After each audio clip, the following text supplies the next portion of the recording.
Good morning, good afternoon, good evening, and good night. Wanting to talk about the predictions for the next upcoming attacks. Trump is planning to do a bombardment of Iran.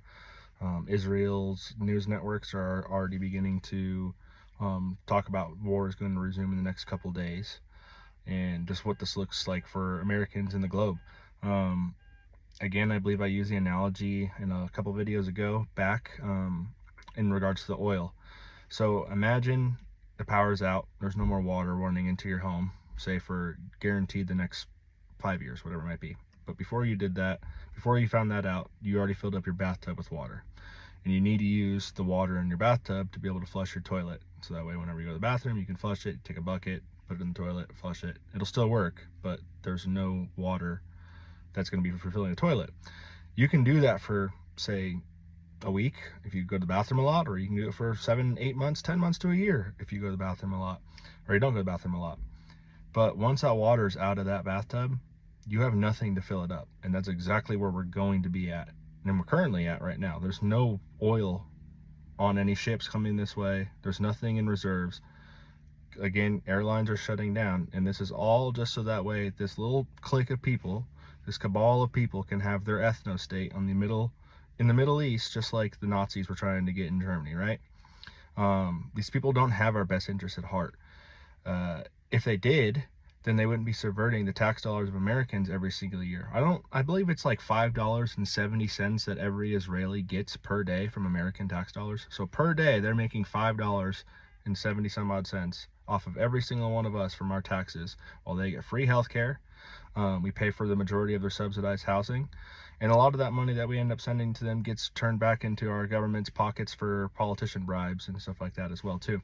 It's not for weapons for them to be able to buy back into our military. But if you even want to look at that, who owns the military? Who owns Lockheed Martin, Raytheon, Boeing, all the other weapons manufacturers, Northrop Grumman, all of those?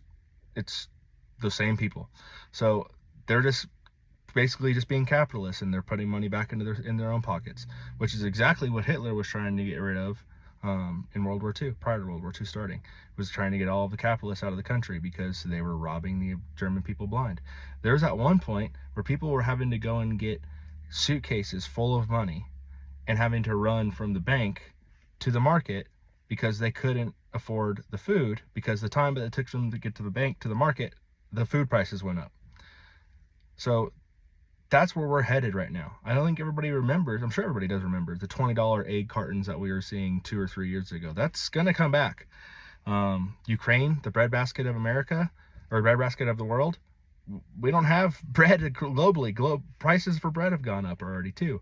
Again, I think tomato prices have gone up 46%. Everything is going to rise. Fertilizer prices are going to rise. 30% of the global fertilizer comes from that region.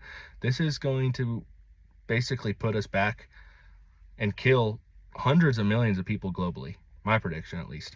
You just look at the Holodomor genocide that happened in 1932 to 1933 with the Ukrainians that Stalin was trying to basically kill off because they didn't want to join his state of industrial revolution. They thought we could live off the land. He wanted to make it a dependent state he wanted the people to depend on the state, just like we have in America with Section 8. It is in the government's best interest for you to never know how to do anything for yourself, so that way you rely on them, and that way I always have a need for the government to be there. We need to wake up.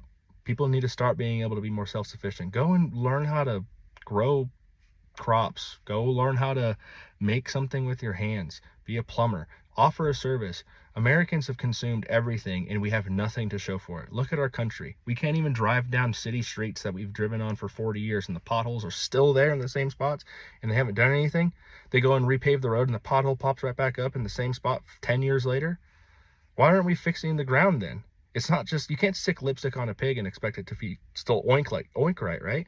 So, horrible analogy, I guess, but all I'm trying to say, this is nothing, there's no benefit to America with what's going on in the Middle East. Iran wasn't in the process of making nukes. Sure, they were enriching uranium, but if it was about making nukes in the first place, then why did you bomb them when they were negotiating getting rid of their enriched uranium? Because it wasn't about nukes. They wanted them to get rid of their ballistic missile capability, right? As well, because it's flattening Haifa. Look at Hezbollah. They're destroying Haifa right now, or did. That's a port city is completely gone. No one's going to live there. And I think about 70 to 80% of all Israelis live in either Haifa or Tel Aviv. So those two cities, Tel Aviv's next. I'm just going to say that. And again, I'll go back to the reports. Like, Israel is reporting that there's going to be a restart in the war coming soon. I see that happening too. There's no off-ramp. And Trump is crazy enough to think that a air campaign is going to be able to flatten all of Iran. You're talking about something the size of like Western Europe getting flattened through air campaigns. This isn't 2001 anymore. And besides, Iran has been preparing for this for 30 years nearly. They've watched as every single time we've invaded any of those countries in the Middle East that we've just flattened their cities and bombed them. So what do? Okay, well, if we keep putting our missiles outside, they're going to blow them up. Let's put them underground. Oh, better yet, let's put our missile capability to make missiles, put them underground too. We'll do all of it. And what is America going to do? Blow up the mountain? Good luck.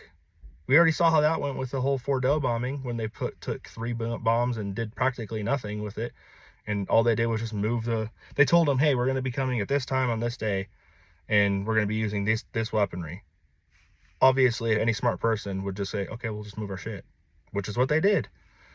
And if they think, okay, well, maybe we'll just bomb the roads and the entrances and the tunnels, great. You didn't destroy anything. All you did was just make it so they had to dig, which clearly they're good at doing in the first place, which is why they're underground.